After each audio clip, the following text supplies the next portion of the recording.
ఇక డీటెయిల్స్ చూస్తే మంత్రివర్గ కూర్పుపై టీడీపీ అధినేత చంద్రబాబు తన నివాసంలో సుదీర్ఘంగా కసరత్తు చేస్తున్నారు. దీంతో మంత్రివర్గంలో చోటు కోసం పలువురు ఆశావాహులు చంద్రబాబు నివాసానికి నిన్న క్యూ కట్టారు. తమ అధినేతను కలిసి ఆయన దృష్టిలో పడేందుకు అనేక ప్రయత్నాలు చేశారు. కూటమి ఎమ్మెల్యేలంతా నేడు చంద్రబాబును ముఖ్యమంత్రి అభ్యర్థిగా ఎన్నుకోనున్నారు. ముఖ్యమంత్రి అభ్యర్థిగా చంద్రబాబు పేరును జనసేన అధినేత పవన్ కళ్యాణ్ ప్రతిపాదించే అవకాశం ఉన్నట్లు సమాచారం.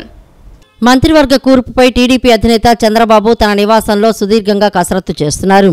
దీంతో మంత్రివర్గంలో చోటు కోసం పలువురు ఆశావహులు చంద్రబాబు నివాసానికి నిన్న క్యూ కట్టారు.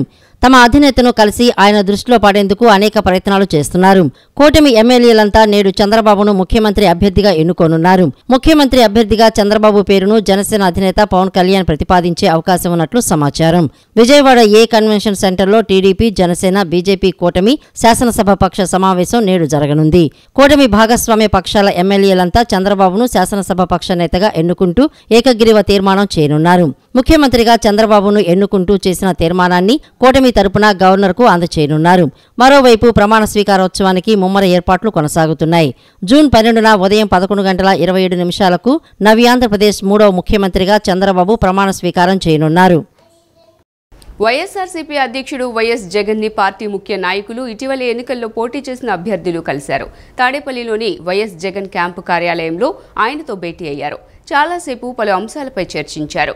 వైఎస్ జగన్ ను కలిసిన వారిలో ఎంపీలు గొల్ల బాబురావు, మోపిదేవి వెంకటరమణ, మాజీ మంత్రులు బొత్స సత్యనారాయణ, పాముల పుష్ప శ్రీవాణి, గుడివాడ అమర్నాథ్, నాయకులు రెడ్డి శాంతి, Chirla Jaggi Reddy, Viswasaraya Kalavathi, Butta Renuka, Chintha Anuradha, Goddeti Madhavi, Shobha Haimavathi, Vanga Geetha, Dhanalakshmi, Vijaya, doctor Satyavathi, Umabala, L Appireddy, Vijayawada mayor Rayana Bhagyalakshmi తదితరులు ఉన్నారు. కేంద్ర మంత్రి మండలి ప్రమాణ స్వీకార కార్యక్రమం ముగిసిన నేపథ్యంలో కేంద్ర మంత్రులకు శాఖలను కేటాయిస్తూ బీజేపీ ప్రభుత్వం నిర్ణయం తీసుకుంది. ఈ నేపథ్యంలో కింజరపు రామ్మోహన్ నాయుడుకి పౌర విమానయాన మంత్రిత్వ శాఖ, పెమ్మసాని చంద్రశేఖర్కు గ్రామీణ అభివృద్ధి, కమ్యూనికేషన్ల శాఖ సహాయ మంత్రి, భూపతిరాజు శ్రీనివాస వర్మకు భారీ పరిశ్రమలు, ఉక్కు శాఖ సహాయ మంత్రి పదవులను కేటాయించారు. మూడోసారి ప్రభుత్వ ఏర్పాటు తర్వాత తొలిసారి ప్రధాని మోడీ నివాసంలో కేంద్ర మంత్రివర్గ సమావేశం నిన్న జరిగింది. ఈ సమావేశంలో ప్రభుత్వ ప్రాధాన్యాలపై కేంద్ర మంత్రులకు మోడీ దిశానిర్దేశం చేశారు. కేబినెట్ భేటీ అనంతరం మంత్రులకు శాఖలు కేటాయిస్తూ నిర్ణయం తీసుకున్నారు. ఈ నేపథ్యంలో ఏపీ నుంచి కూటమి తరపున గెలిచిన ముగ్గురికి కేంద్ర మంత్రివర్గంలో అవకాశం కల్పించగా వారికి శాఖల కేటాయింపులు జరిగాయి. ఏపీ నుంచి కేంద్ర మంత్రిగా ఎంపీ కింజారపు రామ్మోహన్ నాయుడుకి పౌర విమానయాన మంత్రిత్వ శాఖ కేటాయించగా కేంద్ర సహాయ మంత్రులుగా పెమ్మసానికి గ్రామీణాభివృద్ధి, కమ్యూనికేషన్లు, భూపతిరాజు శ్రీనివాస వర్మకు భారీ పరిశ్రమలు, ఉక్కు శాఖలను కేటాయించారు. రాష్ట్ర చరిత్రలోనే కన్నీవిని ఎరుగని రీతిలో ఓటర్లు స్వచ్ఛందంగా తరలివచ్చి సార్వత్రిక ఎన్నికల్లో తమ హక్కును వినియోగించుకున్నారని, ఎవరి ఊహకు అందని విధంగా 82% పోలింగ్ నమోదు కావటం సాధారణ విషయం కాదని రాష్ట్ర ఎన్నికల మాజీ commissioner, citizens for democracy secretary Nimmagadda Ramesh Kumar పేర్కొన్నారు. గత ప్రభుత్వ పాలనలో రాష్ట్రం అగాధంలో పడిపోయిందని, దానిని తిరిగి ఈ ఎన్నికల్లో తమ ఓటు ద్వారా ప్రజలే పైకి తీసుకొచ్చారని అన్నారు. ఓటర్లు గంటల తరబడి పోలింగ్ కేంద్రాల్లో వేచి ఉండేలా చేయటం ఎన్నికల సంఘం వైఫల్యమేనని, ఎన్నికలకు ముందు తర్వాత రాష్ట్రంలో జరిగిన హింసను అదుపు చేయటంలో యంత్రాంగం పూర్తిగా విఫలమైందన్నారు. రాష్ట్రంలో ఎన్నికలు సజావుగా సాగేలా తమ వంతు ప్రయత్నం చేసిన సిటిజన్స్ ఫర్ డెమోక్రసీ బృందానికి ఆత్మీయ అభినందన సభ విజయవాడలోని సిద్ధార్థ కళాశాల ఆడిటోరియంలో నిన్న నిర్వహించారు. ఈ కార్యక్రమంలో ముఖ్య అతిథిగా పాల్గొన్న రాష్ట్ర ఎన్నికల మాజీ commissioner, citizens for democracy secretary Ramesh Kumar మాట్లాడుతూ ఓటర్లు గంటల తరబడి పోలింగ్ కేంద్రాల్లో వేచి ఉండేలా చేయటం ఎన్నికల సంఘం వైఫల్యమేనని, ఎన్నికలకు ముందు తర్వాత రాష్ట్రంలో జరిగిన హింసను అదుపు చేయడంలో యంత్రాంగం పూర్తిగా విఫలమైందని పేర్కొన్నారు. మాచర్లలో పిన్నెల్లి రామకృష్ణారెడ్డి ఈవీఎంను ధ్వంసం చేసిన వీడియోలు, ఆధారాలు బయటకొచ్చినా అతనిపై ఎందుకు చర్యలు తీసుకోలేకపోయారని అన్నారు. పైగా అత్యంత సమస్యాత్మక పోలింగ్ కేంద్రాలు ఉమ్మడి ఉభయ గోదావరి జిల్లాల్లో ఉన్నట్లు అక్కడ భద్రతా ఏర్పాట్లు చేశారని అన్నారు. వాస్తవంగా అత్యంత సమస్యాత్మక కేంద్రాలు ఉండే రాయలసీమ, మాచర్ల ప్రాంతాల్లో భద్రతపై దృష్టి పెట్టలేదని తెలిపారు. ఏ ఓటరైనా సరే తన ఓటు నమోదు చేయడానికి పోలింగ్ స్టేషన్కి వెళ్ళినప్పుడు నా ఓటు గల్లంతయింది అని చెప్పి గగ్గోలు పెట్టిన సందర్భం ఒక్కటి కూడా లేదు. కొద్దిగా నా మిత్రుడు ఏవి వెంకటేశ్వరరావు గారికి అట్లా జరిగిందని చెప్పి నేను పత్రికా ముఖంగా చూశాను. అంటే ప్రతి ఒక్కరు కూడా తమ ఓటు ఎక్కడ ఉంది, ఏ బూత్లో ఉంది అనేది తెలుసుకుని విచక్షణతో మేలుకొని సకాలంలో స్పందించి చేయడం చేత ఇది సాధ్యమైంది. అది గమనించాలి. అలాగే ప్రతి ఎన్నికల్లో కూడా మన ప్రాసెస్ ఏం చూస్తామంటే మనం వెళ్తాం, అక్కడ మన ఇప్పటికే ఎవరో ఒక దొంగ ఓటు మన ఓటు వేసేస్తుంటారు, అప్పుడు మనం ఈ టెండర్ ఓటు వేయాలి. ఈ మధ్య జరిగిన ఎన్నికల్లో అటువంటి టెండర్ ఓట్స్లు అయిన దాఖలా ఎక్కడా కూడా లేదు. అసలు తిరుపతిలోనే లేదు. ఎందుకంటే తిరుపతిలో ఎందుకు లేదంటే తిరుపతిలో ఏకంగా 35,000 దొంగ ఓట్ల సృష్టి అప్పుడు 1920 లోక్సభ ఎన్నికల సందర్భంగా చేశారు. అక్కడ స్థానిక శాసనసభ్యులే, వేరేవారు కాదు. ఆ 35,000 ఓట్లు తర్వాత భాగవతం బయటకు వచ్చిన తర్వాత ఎలక్షన్ కమిషన్ దాని మీద స్పందించి కొంత చర్య తీసుకున్న తర్వాత కూడా ఇవి ఏఎస్డి అనే కేటగిరీ ఉంటుంది, అంటే యాబ్సెంట్, షిఫ్టెడ్ ఆర్ డెడ్. ఆ ఏఎస్డి కేటగిరీకి ఉన్న 35,000 ఓట్లు తొలగించాలి తిరుపతిలో. అది ఆశ్చర్యం, తొలగించి ఉండాల్సింది. తొలగించకుండా ఆ 35,000 ఓట్లు ఇప్పటికీ చలామణి అయినా కూడా ప్రజలు ఎంత విచక్షణతో విజ్ఞతతో ఉన్నారంటే ఆ 35,000 ఓట్లు పోలు కాలేదు. అందుకనే తిరుపతిలో రాష్ట్ర స్థాయి కంటే అతి తక్కువగా 63% మాత్రమే ఓటింగ్ జరగటానికి కారణం ప్రజల్లో వచ్చిన చైతన్యం. ఈ 35,000 దొంగ ఓట్లు పోలు కాకుండా రక్షించబడ్డాయి. సాంస్కృతిక సమితి వ్యవస్థాపక అధ్యక్షులు గోళ నారాయణరావు ఎన్నికల నిర్వహణ తీరుపై మాట్లాడారు. ఇటువంటి ఈ ప్రసంగాలు, ఇటువంటి సమావేశాలు మరిన్ని నిరంతరాయంగా జరుగుతూ ఉంటేనే ఈ ప్రజలు, ఈ సమాజము, దీనికి సంబంధించిన ఒక సరైన ప్రజాస్వామ్య వ్యవస్థ ఏర్పడుతుంది అని చెప్పి నమ్ముతున్నాము. ఈ రోజున ప్రతిపక్షం అనేది ఈ చట్టసభల్లో లేకుండా అయిపోయినా కానీ ప్రజా సంఘాలే ప్రతిపక్షంలాగా వ్యవహరించాలి అని చెప్పి చాలా మంచి సందేశం ఇచ్చారు. సార్వత్రిక ఎన్నికలకు ముందు జగన్ పంచున చేరి ఓటమి పాలైన విజయవాడ మాజీ ఎంపీ కేశినేని నాని రాజకీయ సన్యాసం తీసుకున్నారు. తన రాజకీయ ప్రయాణాన్ని ముగించినట్లు ఆయన ఎక్స్ వేదికగా ప్రకటించారు. జాగ్రత్తగా ఆలోచించాకే రాజకీయాలకు దూరంగా ఉండాలని నిర్ణయించుకున్నట్లు పేర్కొన్నారు. 2 సార్లు ఎంపీగా విజయవాడ ప్రజలకు సేవ చేయటం అపూర్వమైన గౌరవంగా భావిస్తున్నట్లుగా తెలియజేశారు. రాజకీయాలకు దూరంగా ఉన్న విజయవాడ అభివృద్ధికి మద్దతిస్తూనే ఉంటానన్నారు. తన రాజకీయ ప్రయాణంలో సహకరించిన ప్రతి ఒక్కరికి హృదయపూర్వక కృతజ్ఞతలు తెలియజేశారు. విజయవాడ అభివృద్ధికి కృషి చేస్తున్న కొత్త ప్రజాప్రతినిధులకు శుభాకాంక్షలు తెలిపారు. ఇటీవలే జరిగిన లోక్సభ ఎన్నికల్లో విజయవాడ నుంచి వైకాపా అభ్యర్థిగా పోటీ చేసిన కేశినేని నాని తన సోదరుడు కేశినేని చిన్ని చేతిలో ఓటమి పాలైన విషయం తెలిసిందే. వైకాపా ప్రభుత్వ హయాంలో తనపై జరిగిన కస్టోడియల్ టార్చర్పై మాజీ ఎంపీ ఉండి ఎమ్మెల్యే రఘురామకృష్ణంరాజు గుంటూరు పోలీసులకు ఫిర్యాదు చేశారు. పోలీస్ కస్టడీలో తనపై హత్యాయత్నం జరిగిందని ఫిర్యాదులో పేర్కొన్నారు. ఈ ఘటనకు సిఐడి మాజీ చీఫ్ సునీల్ కుమార్, ఐపీఎస్ అధికారి సీతారామాంజనేయులు, మాజీ సీఎం వైఎస్ జగన్మోహన్ రెడ్డి, అప్పటి సిఐడి అడిషనల్ ఎస్పీ విజయపాల్ బాధ్యులని తెలిపారు. అలాగే తన గాయాలపై Guntur GGH superintendent doctor Prabhavathi కోర్టుకు తప్పుడు నివేదిక ఇచ్చారని ఫిర్యాదులో పేర్కొన్నారు. మాజీ ముఖ్యమంత్రి జగన్ను విమర్శిస్తే చంపేస్తానని సునీల్ కుమార్ బెదిరించారని తెలిపారు. తన ఫిర్యాదుపై విచారణ జరిపి చర్యలు తీసుకోవాలని ఎస్పీని కోరారు. వైకాపా నేత మాజీ మంత్రి బొత్స సత్యనారాయణపై టీడీపీ నేత వర్ల రామయ్య అవినీతి నిరోధక శాఖకి ఫిర్యాదు చేశారు. రాష్ట్రంలో టీచర్ల బదిలీపై అక్రమాలకు పాల్పడ్డారని విచారణ జరపాలని అధికారులను కోరారు. బదిలీ కోసం ఒక్కో టీచర్ నుంచి 3 లక్షల నుంచి 6 లక్షల వరకు వసూలు చేశారన్నారు. టీచర్ల బదిలీల్లో 65 కోట్ల వరకు వసూలు చేశారని ఫిర్యాదు చేశారు.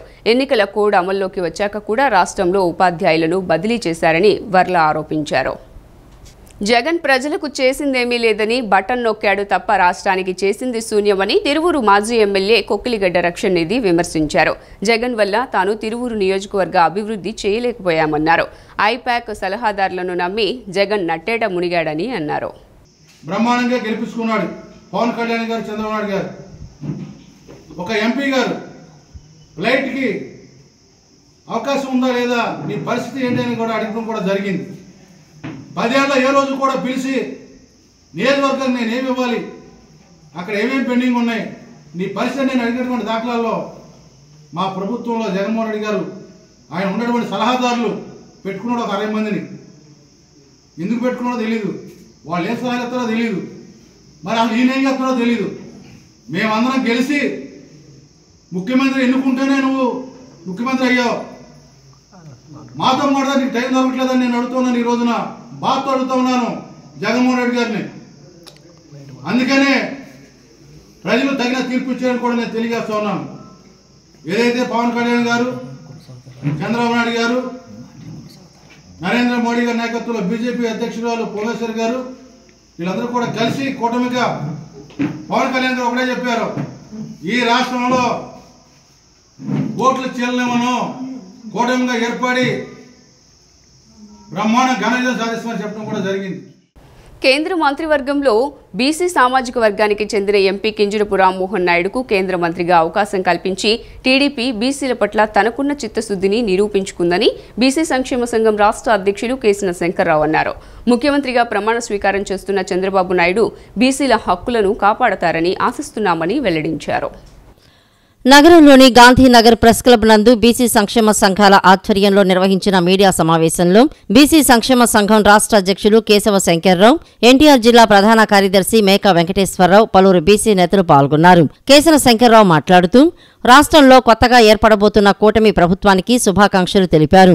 తెలుగుదేశం పార్టీ స్థాపించిన నాటి నుంచి బీసీ సామాజిక వర్గానికి పెద్దపీట వేసిందని అన్నారు. రాష్ట్రంలో కూడా ఏర్పడబోయే మంత్రివర్గంలో బీసీ సామాజిక వర్గానికి న్యాయం చేస్తారని ఆశిస్తున్నామని అన్నారు. వైఎస్ఆర్ కాంగ్రెస్ పార్టీ ప్రభుత్వం బీసీలను మోసం చేసిందని, బీసీలపై అరాచకాలకు పాల్పడిందని అన్నారు. గడిచిన ఎన్నికల్లో బీసీలు వైఎస్ఆర్ కాంగ్రెస్ పార్టీకి ఓటు రూపంలో బుద్ధి చెప్పారని అన్నారు. ముఖ్యమంత్రిగా ప్రమాణ స్వీకారం చేస్తున్న చంద్రబాబు నాయుడు బీసీల హక్కులను కాపాడతారని ఆశిస్తున్నామని పేర్కొన్నారు. బీసీలకి సముచితమైనటువంటి స్థానం దక్కలేదు, పదవుల్లో కూడా చాలా తీవ్రంగా అన్యాయం జరిగినటువంటి విషయాన్ని కూడా మీ దృష్టికి తీసుకొస్తా ఉన్నాం. మరి రేపు 12వ తారీఖున ముఖ్యమంత్రిగా ప్రమాణ స్వీకారం చేయించున్నటువంటి మరి ముఖ్యమంత్రి చంద్రబాబు నాయుడు గారికి కూడా మేము ముఖ్యమైన ప్రత్యేకమైనటువంటి ధన్యవాదాలు. దేశ ప్రధాని నరేంద్ర మోడీ గారు కూడా నిన్న ప్రమాణ స్వీకారం చేసినందుకు వారికి కూడా ధన్యవాదాలు తెలియజేస్తూ ఉన్నాం. అదేవిధంగా ఈ రాష్ట్రానికి ఒక బీసీ సామాజిక వర్గానికి చెందినటువంటి వ్యక్తి కింజరపు రామ్మోహన్ నాయుడు గారికి కూడా క్యాబినెట్లో స్థానం కల్పించడం అనేది మేము ఒక అదృష్టంగా భావిస్తూ ఉన్నాం. కేంద్రంలో ఎన్డీఏ ప్రభుత్వం చూస్తే 72 మంది మంత్రి పదవులు ఇస్తే దానిలో బీసీలకు 27, ఎస్సీలకి 10, ఎస్టీలకు 5, మైనార్టీలకు 5, నియర్లీ 65% ఎస్సీ బీసీ మైనార్టీలకి మరి ప్రాధాన్యత ఇవ్వటం జరిగింది. అదేవిధంగా రాష్ట్రంలో కూడా తెలుగుదేశం ప్రభుత్వం కూటమిలో మరి ఉన్నారు కాబట్టి ఆ యొక్క లెక్క ప్రకారం బీసీలకు తగు ప్రాధాన్యత ఇవ్వాలని చెప్పేసి మేము డిమాండ్ చేస్తూ ఉన్నాం. గత ప్రభుత్వం ఏదైతే బీసీలకు మేము ఎక్కువ సీట్లు ఇచ్చామని చెప్పడం జరిగింది తప్పితే మినిస్టర్ పదవి ఇచ్చారు కానీ మినిస్ట్రీ అనేది వాళ్ళ దగ్గరే పెట్టుకోవడం జరిగింది. వైఎస్ఆర్సీపీ కాపు జాతికి అన్యాయం చేసింది కాబట్టి ఒక్క కాపు నాయకుడు కూడా వైకాపాలో గెలవలేకపోయారని టీడీపీ రాష్ట్ర కార్యదర్శి వాసిరెడ్డి యేసుదాసు విమర్శించారు. కాపులకు మేనిఫెస్టోలో పొందుపరిచిన అంశాలను కూటమి ప్రభుత్వం అమలు చేస్తారని ఆశిస్తున్నట్లు వెల్లడించారు. నగరంలోని గాంధీనగర్ ప్రెస్ క్లబ్ నందు విజయవాడ 13 జిల్లాల రాష్ట్ర కాపు జేఏసీ నాయకులు సమావేశమయ్యారు. టీడీపీ రాష్ట్ర కార్యదర్శి వాసిరెడ్డి యేసుదాసు మాట్లాడుతూ ఎన్నికల్లో కూటమిని గెలిపించాలని బాగా కష్టపడి ప్రచారం చేశామని అన్నారు. ఎన్నికల్లో గెలిచిన టీడీపీ, జనసేన, బీజేపీ ఎమ్మెల్యేలు, ఎంపీలకు ఏపీ కాపు జేఏసీ తరపున అభినందనలు తెలియజేస్తున్నట్లు తెలిపారు. కాపులకు మేనిఫెస్టోలో పొందుపరిచిన అంశాలను కూటమి ప్రభుత్వం అమలు చేస్తుందని ఆశిస్తున్నట్లు వెల్లడించారు. వంగవీటి రాధ ఎన్నికల్లో కష్టపడి అన్ని ప్రాంతాల్లో ప్రచారం చేశారని ఆయనకు కూడా ధన్యవాదాలు తెలియజేస్తున్నట్లు తెలిపారు. నుంచి శ్రీకాకుళం దాకా 45 నియోజకవర్గాల్లో మేము పర్యటించాం. కూటానికి ఓటేయండి, కూటాన్ని గెలిపించాలా, ఈ రాష్ట్ర ప్రయోజనాలు కాపాడుకోవాలని చెప్పి సందర్భంగా తెలియజేస్తూ ఉన్నాం. ఆ రోజు చెప్పిన దానికి మరి రేపు చంద్రబాబు నాయుడు గారి ప్రమాణ స్వీకారం సందర్భంగా ముందుగా అడ్వాన్స్గా చంద్రబాబు నాయుడు గారికి, పవన్ కళ్యాణ్ గారికి, మరి నిన్న నరేంద్ర మోడీ గారు ప్రమాణ స్వీకారం చేశారు, వారికి కూడా ఈ కాపు తెలగ బలిజ ఒంటరి జేఏసీ తరఫున కృతజ్ఞతలు తెలియజేస్తూ ఉన్నాం. అదేవిధంగా కోర్టు పైన మా కాపు తెలగ బలిజ ఒంటరి కులాలకు కూడా కృతజ్ఞతలు తెలియజేస్తూ వారితో పాటు అన్ని జాతులు కూడా, అన్ని కులాలు, అన్ని మతాలు, అన్ని ప్రాంతాలు కూడా ఈ గెలుపుకి కృషి చేసిన వాళ్ళు ప్రతి ఒక్కరికి కూడా జేఏసీ తరఫున ధన్యవాదాలు తెలియజేస్తూ అనంతరం కాపు జేఏసీ నాయకులు ఆరేటి ప్రకాష్ మాట్లాడుతూ ఒక్క ఛాన్స్ అని వచ్చి రాష్ట్ర సహజ వనరులను కొల్లగొట్టిన వైఎస్ఆర్సీపీ ప్రభుత్వాన్ని ప్రజలు సాగనంపారని పేర్కొన్నారు. ఎన్నికల్లో వైసీపీని చిత్తుగా ఓడించి కూటమికి పట్టం కట్టారని తెలియజేశారు.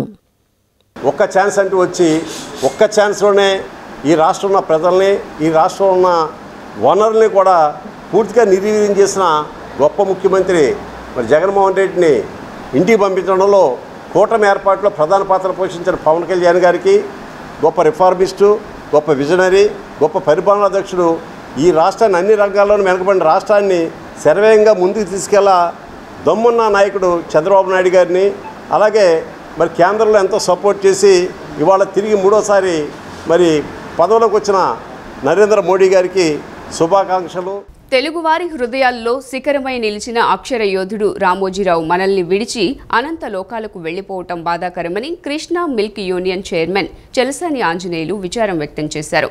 హనుమాన్ జంక్షన్ విజయ డైరీ కార్యాలయం నందు ఏర్పాటు చేసిన సంతాప కార్యక్రమంలో చిత్రపటానికి పూలమాలలు వేసి నివాళులర్పించారు. రామోజీరావు మరణించడం యావత్ దేశ మీడియా రంగానికి తీరని లోటు అన్నారు. ఈనాడు సంస్థలు, ఫిలిం సిటీ, మార్గదర్శి, ప్రియా పచ్చళ్లు ఇలా అనేక వ్యాపార సంస్థలు స్థాపించి ఎంతో మందికి ఉద్యోగాలు కల్పించారన్నారు. రామోజీరావు మరణం అటు మీడియా, చిత్రరంగానికి తీరని లోటు అని చెలసాని ఆంజనేయులు అన్నారు. రైతు కుటుంబంలో జన్మించి అంచెలంచెగా తన స్వయం కృషితో ఎంతో కష్టపడి ఎన్నో లక్షలాది కుటుంబాలకి మార్గదర్శకుడిగా అయినటువంటి శ్రీ చెరుకూరు రామోజీరావు గారి యొక్క మరణం ఈ రాష్ట్రానికే కాదు దేశానికే తీరంలో ఈనాడు సంస్థలు, మార్గదర్శి సంస్థలు ఈ ఒక వ్యాపార సంస్థలాగా కాకుండా ఒక చిన్న రైతు కుటుంబానికి పరిజ్ఞానాన్ని అందజేయడంలో కానీ, ఒక రైతుకు ఆపదలో ఉన్నప్పుడు తనకి రూపాయి కూడబెట్టుకున్నటువంటి రూపాయిని 100 రూపాయలలాగా చేర్చి లక్షలాది కుటుంబాలకి ఆదర్శప్రాయుడిగా ఒక నిజాయితీ, నిబద్ధత, తను అనుకున్నది సాధించడంలో పట్టుదల ఇవన్నీ కూడా రామోజీరావు గారిని చూసి నేటి తరం, భవిష్యత్తు తరం కూడా ఆచరించాల్సినటువంటి అవసరం ఉంది. నందమూరి తారక రామారావు ఆశయాలను నందమూరి బాలకృష్ణ నెరవేరుస్తున్నారని కార్పొరేటర్ ఉమ్మడి చంటి అన్నారు. నీతికి, నిజాయితీకి మారుపేరు బాలకృష్ణ అని తెలిపారు. బసవతారకం క్యాన్సర్ ఆసుపత్రిని స్థాపించి వేలాది మందికి వైద్య సేవలు అందిస్తున్నారని తెలిపారు. విజయవాడ బందర్ రోడ్లోని నిర్మలా హృదయ భవన్లో కార్పొరేటర్ ఉమ్మడి చంటి ఆధ్వర్యంలో నందమూరి బాలకృష్ణ జన్మదిన వేడుకలను నిన్న సాయంత్రం నిర్వహించారు. ఈ సందర్భంగా కేక్ కట్ చేసి బాలకృష్ణకు శుభాకాంక్షలు తెలిపారు. నిర్మల హృదయ భవన్లో ఆశ్రయం పొందుతున్న వారికి వస్త్రాలు, పండ్లు పంపిణీ చేశారు. ఈ సందర్భంగా ఉమ్మడి చంటి మాట్లాడుతూ నందమూరి బాలకృష్ణ ఒక అద్భుతమైన వ్యక్తి అని, తన తల్లి క్యాన్సర్తో చనిపోయారని, ఇంకెవరూ క్యాన్సర్తో చనిపోకూడదని బసవతారకం క్యాన్సర్ ఆసుపత్రిని స్థాపించి వేలాది మందికి వైద్య సేవలు అందిస్తున్నారని తెలిపారు. ఎమ్మెల్యే గద్దె రామ్మోహన్ ద్వారా తన డివిజన్కు చెందిన ఒకరిని క్యాన్సర్ ఆసుపత్రికి పంపిస్తే అక్కడ 15 రోజులు చికిత్స అందించి నయం చేసి పంపించారని చెప్పారు. నందమూరి తారక రామారావు ఆశయాలను నందమూరి బాలకృష్ణ నెరవేరుస్తున్నారని అన్నారు. బాలకృష్ణ మంత్రి కావాలని తన కోరిక అని చెప్పారు. నందమూరి బాలకృష్ణ గారు ఇవాళ నిజంగా అద్భుతమైన వ్యక్తి. ఎందుకంటే క్యాన్సర్ హాస్పిటల్లో వాళ్ళ అమ్మగారు క్యాన్సర్తో చనిపోయారనే ఉద్దేశంతో, మరి ఇంకా ఎవరు కూడా క్యాన్సర్తో చనిపోకూడదనే ఉద్దేశంతో ఆ క్యాన్సర్ హాస్పిటల్ని పెట్టి అద్భుతంగా ఎంతో టెక్నాలజీతో మరి వాళ్ళ కొత్త టెక్నాలజీ తీసుకొచ్చి మరి ఆ క్యాన్సర్ని నయం చేసి ఇళ్ళకి పంపించడం జరిగింది. ఎందుకంటే నేను కార్పొరేటర్ అవ్వకముందు ఒకసారి బాలకృష్ణ గారుతో నేను మాట్లాడలేదు, కానీ వేరే వాళ్ళతో ఇక్కడ ఎంపీ గారు మన గద్దె రామ్మోహన్ రావు గారు హయాంలో పంపించడం జరిగింది. గద్దె రామ్మోహన్ రావు చెప్పి ఇలా క్యాన్సర్ హాస్పిటల్కి పంపిస్తే నా డివిజను, గట్టానిక డివిజను, వాళ్ళు వస్తే నా దగ్గరికి అలా పంపిస్తే ఒక్క 15 రోజులు అక్కడ ఉండి నయమై వచ్చింది. ఇప్పటికీ బాగుంది. అంటే ఇప్పుడు 12 సంవత్సరాలు అవుతుంది ఆమె ఇక్కడికి పోయి, బాగా నయమైంది. అంటే ఇది వాళ్ళు ఇంతకన్నా కావాల్సిందే ఉంది. నందమూరి బాలకృష్ణ సన్నిహితులు బొర్రా గాంధీ మాట్లాడుతూ బాలకృష్ణ సినీ నటుడే కాకుండా బసవతారకం క్యాన్సర్ ఆసుపత్రి చైర్మన్గా ఎంతో మందికి వైద్య సేవలు అందిస్తున్నారని చెప్పారు. విజయవాడలో కూడా అధునాతన క్యాన్సర్ ఆసుపత్రిని బాలకృష్ణ ఏర్పాటు చేయాలని కోరుకుంటున్నట్లు పేర్కొన్నారు. ఒక బసవతారకం అనే హాస్పిటల్ చైర్మన్గా ఉండి ఇవాళ క్యాన్సర్ పేషెంట్లకి ఎంతమందికో కొన్ని వేల మందికి నెంబర్ 1 ట్రీట్మెంట్ ఆయన చేస్తున్నారంటే మరి వాళ్ళ అమ్మగారి పేరు మీద ఉన్న హాస్పిటల్ని మనకి చాలా సంతోషం. అది మేము కూడా ఎన్నో రికమెండేషన్ చేస్తూ ఉంటాం అక్కడికి పేషెంట్లు వెళ్తానికి. శ్రీకాకుళం నుంచి కూడా వైజాగ్ నుంచి కూడా ఫోన్లు చేస్తారు. మరి నేను ఇప్పుడు ఇక్కడ ఈ నిర్మలా భవన్ దగ్గర నుంచి కూడా మేమంతా పొద్దున కూడా నేను రిక్వెస్ట్ చేసాం. మా అందరి తరపు నుంచి కూడా ఆయన్ని విజయవాడలో కూడా ఒక మంచి క్యాన్సర్ హాస్పిటల్ పెట్టాలి, క్యాన్సర్ రోగులకి ఆయన ఉపయోగపడాలని కోరుకుంటున్నాం మేము. ఏపీ ఫిలిం ఛాంబర్ వ్యవస్థాపక కోశాధికారి పాలెపు రామారావు ఆధ్వర్యంలో గాంధీనగర్లోని దుర్గా కళామందిర్ థియేటర్లో నందమూరి బాలకృష్ణ జన్మదిన వేడుకలను నిన్న నిర్వహించారు. ఫిలిం ఛాంబర్ సభ్యులు Kolli Ajay, Katragadda Lokesh, Telugu Mahila state general secretary Mulpuri Sai Kalyani, Acharya NG Ranga trust chairman Gogineni Dhanasekhar పాల్గొని కేక్ కట్ చేశారు. కొల్లి అజయ్ మాట్లాడుతూ రామారావు బాలకృష్ణ మొట్టమొదటి సినిమా ఈ థియేటర్లోనే వేయటం విశేషమన్నారు. హిందూపురం ఎమ్మెల్యేగా హ్యాట్రిక్ విజయం సాధించారని అన్నారు. నవ యువకుడిగా మరిన్ని విజయవంతమైన చిత్రాలు తీయాలని ఆకాంక్షించారు. మూల్పూరి సాయి కళ్యాణి, గోగినేని ధనశేఖర్ మాట్లాడుతూ సినీ రంగంలోనే కాకుండా రాజకీయ రంగంలో కూడా తన సేవా కార్యక్రమాలతో ప్రజలకు చేరువయ్యారని తెలిపారు. బసవతారకం క్యాన్సర్ ఆసుపత్రి ద్వారా ఎంతో మందికి వైద్య సేవలు అందిస్తున్నారని తెలిపారు. సినీ రాజకీయ రంగాల్లో ఉన్నత శిఖరాలను అధిరోహించారని ఆకాంక్షించారు. అంటే రామారావు గారు కావచ్చు, బాలకృష్ణ గారు కావచ్చు, మొట్టమొదటి సినిమా ఈ దుర్గా కళామందిర్లోనే వేయటం అనేది ఎంతో విశేషమైన సందర్భంతో పాటు హ్యాట్రిక్గా 3 సార్లు ఎమ్మెల్యేగా గెలిచి మరెన్నో చిత్రాలు ఆయన ఇవాళకి కూడా యువకుల్లాగానే ఉంటూ మరిన్ని చిత్రాల్లో విజయాలు సాధిస్తూ ముందుకు సాగాలని కోరుకుంటూ మా బాలయ్య బాబు గారికి హృదయపూర్వక జన్మదిన శుభాకాంక్షలు. ఎమ్మెల్యేగా విజయం సాధించి హ్యాట్రిక్ సాధించిన సందర్భంగా ఆయనకి శుభాకాంక్షలు తెలియజేయటం, ఆయన పుట్టినరోజు సందర్భంగా శుభాకాంక్షలు తెలియజేయటం, అదేవిధంగా ఆయన ఈ సినీ రంగంలోనే కాకుండా రాజకీయ రంగంలో కూడా ఎన్నో సేవా కార్యక్రమాలు చేసి ఆయన ఎంతో పదవులు అలంకరిస్తూ అందరికీ సేవ చేస్తూ ఉన్నారు. హిందూపూర్లో ప్రజలందరికీ అందుబాటులో ఉంటూ వాళ్ళందరికీ ఎన్నో సేవా కార్యక్రమాలు చేస్తూ ఉన్నారు.